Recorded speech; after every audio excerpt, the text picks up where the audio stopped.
जी dear students, unit number 1 है हमारा gases exchange, bio 10th की ये बुक है।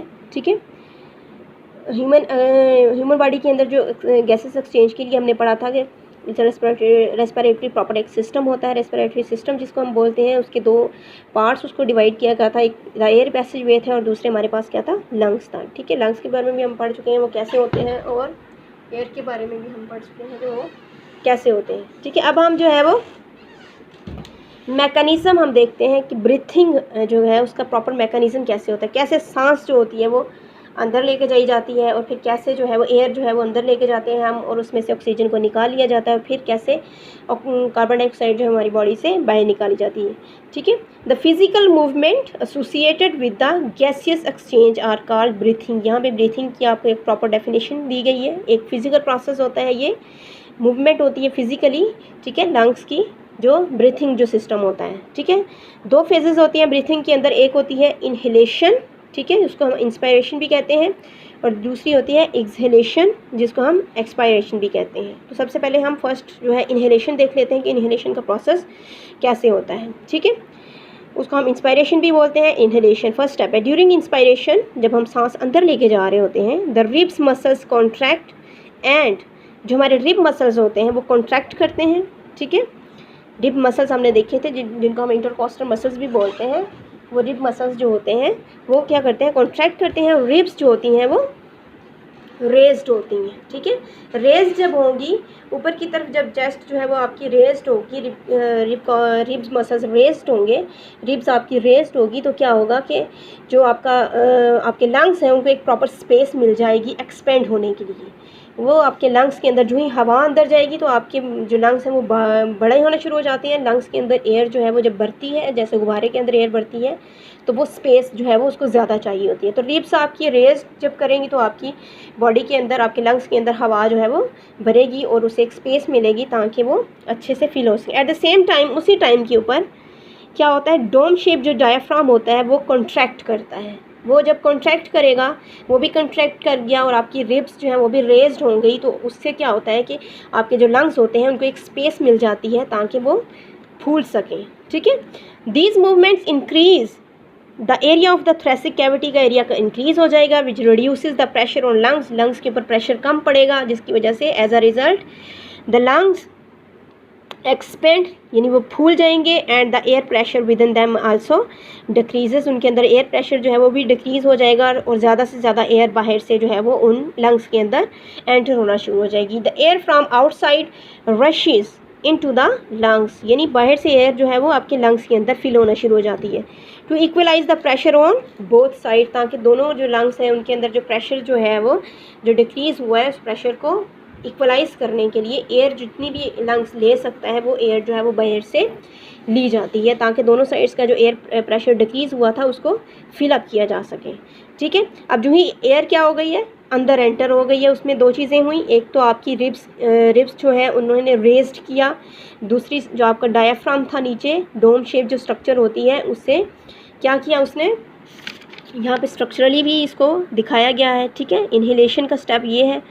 ठीक है, डायाफ्राम मूव्स करता है नीचे की तरफ, और ये रिब्स जो हैं वो आपकी रेज्ड होती हैं, तो क्या होता है कि नीचे जो लंग्स होती हैं उनको एक प्रॉपर स्पेस मिल जाती है, एरिया जो है वो थ्रेसिक कैविटी के अंदर उनको ज़्यादा मिल जाता है वो।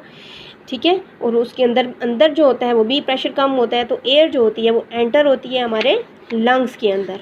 ठीक है, अब दूसरा प्रोसेस क्या होता है, इनहेलेशन का प्रोसेस होता है, सॉरी एक्सपायरेशन का, या फिर एक्सहेलेशन यानी हवा को बाहर निकालना। After the gases exchange in the lungs में जब आप एयर चली जाती है तो एयर जो है वो एल्वेलाई तक पहुंचती है, एल्वेलाई से ऑक्सीजन को पेलोरीज के थ्रू ब्लड में शामिल कर दिया जाए, पेलोरीज के अंदर जो ब्लड होता है उसमें एक्सचेंज किया जाता है, और वहाँ से जो कार्बन डाइऑक्साइड है वो उसमें वापस एल्वेलाई में आ जाती है।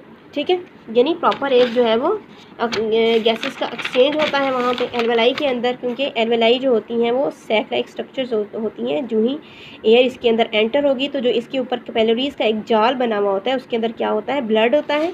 ठीक है, तो वो क्या होता है, यहाँ से एयर एंटर हो रही होती है। ठीक है, ये हमारे पास क्या है, एल्वेलाई है, ये सैक के अंदर जो है वो एयर एंटर हुई, इस एयर के अंदर क्या है, कार्बन डाइऑक्साइड है, ठीक है, क्योंकि ये बाहर से आ रही है एयर।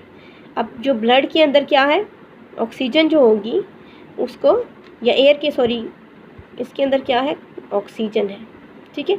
ऑक्सीजन जो इसके अंदर होती है एयर के अंदर, उसको ब्लड के अंदर शामिल कर दिया जाता है, और ब्लड में से जो कार्बन डाइऑक्साइड होती है वो इस एल्वेलाई डक्ट के अंदर होती है, फिर एल्वेलाई डक्ट के थ्रू जो है वो लंग्स में चली जाती है, और फिर लंग्स जब प्रेस होते हैं, कॉन्ट्रैक्ट करते हैं, तो वो एयर जो है वो आपकी बॉडी से बाहर चली जाती है, जो कि कार्बन डाइऑक्साइड वाली एयर होती है।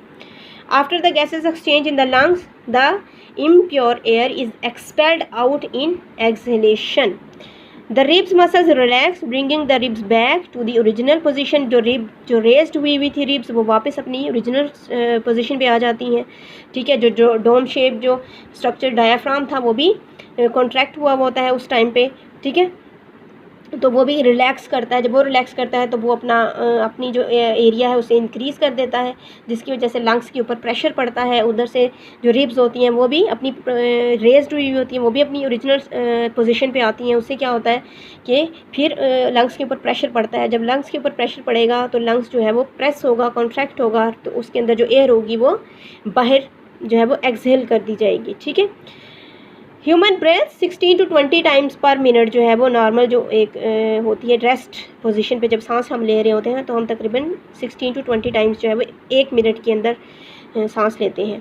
The rate of breathing is controlled by the respiratory centre in the brain. हमारी ब्रेन के अंदर एक रेस्पिरेटरी सेंटर होता है जो हमारे ब्रीथिंग जो है वो उसको रेट को कंट्रोल कर रहा होता है। जो रेस्पिरेटरी सेंटर जो है वो किससे सेंसिटिव होता है, वो कार्बन डाइऑक्साइड से। ये बात आपने याद रखनी है कि किससे सेंसिटिव होता है, वो कार्बन डाइऑक्साइड से सेंसिटिव। ब्लड की अंदर कार्बन डाइऑक्साइड की कंसंट्रेशन कितनी है उस चीज़ से वो सेंसिटिव होता है।